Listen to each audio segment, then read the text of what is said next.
Progressivism. This educational philosophy started in the late 19th century in the United States. Progressivism is an educational philosophy that encourages active learning. Progressivists believe that students learn best by experiencing and that they should learn by doing.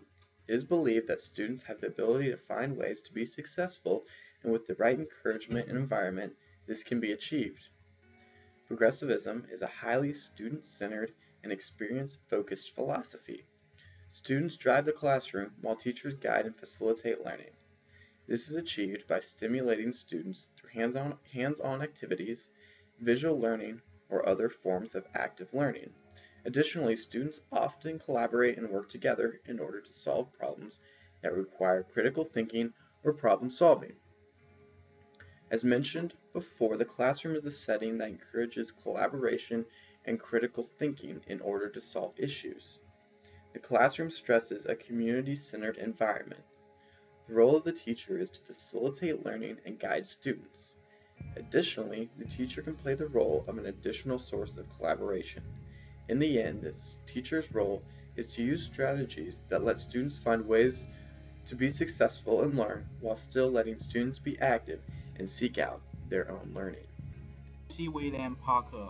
He was born on October 9, 1837.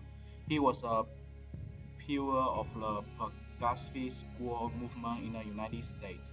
He believed that education should include the complete development of an individual, mental, physical, and moral. John Dewey called him the father of the progressive education. He worked to create curriculum that centered on the whole child and a strong language background. He was against standardization, laureate, drill, and rote learning. Okay? Dewey was born on October 20, 1859. He was an American philosopher, psychologist, and educational reformer. Her idea has been influenced in education and social reform.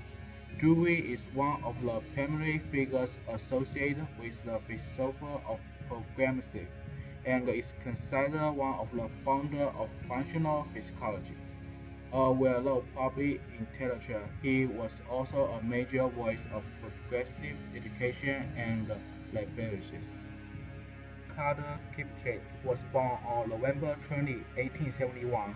He was an American progressive and a poet, a colleague and a successor of John Dewey. He was a major figure in the progressive education movement of the early 20th century. Progressivism has influenced the field of education in countless ways. Among these has been a focus on student learning through the student's own personal interest, with the belief that real learning will result from this instead of just simple memorization and regurgitation. Progressivism has also pushed for working in groups, believing that the social component of interacting with a variety of people from different backgrounds is an important life skill. We also can see the influence in the chairs we're sitting on right now. Movable furniture instead of desks bolted to the floor is credited to progressivism, and also no seating charts. All of this was to facilitate interaction between the students in the classroom. And one last one here. There was a heavy push in progressivism away from tracking students, a push towards more heterogeneous grouping where all levels of ability get the same treatment. They believed that higher levels would otherwise look down on the lower tracks and also get the best resources, which wasn't fair. Hey class, we're starting a new lesson today, a community-based improvement project. I have a couple of ideas just up here on the board already, but feel free to give us any ideas or opinions that you have. Remember, we're looking for your own interests and the best things our community needs to improve.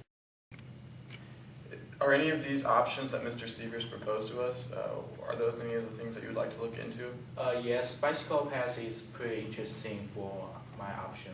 Alrighty, that's really cool. I think I'd like to look into perhaps more improved sidewalks or lowering the violence. But I think all of these options are really a good opportunity to improve our community. All right, guys, we counted up all the votes, and the winner is improved sidewalks by your own choice. So now we're going to have you all get together here at the center table and start discussing how you all think the best way is to go about improving our sidewalks here.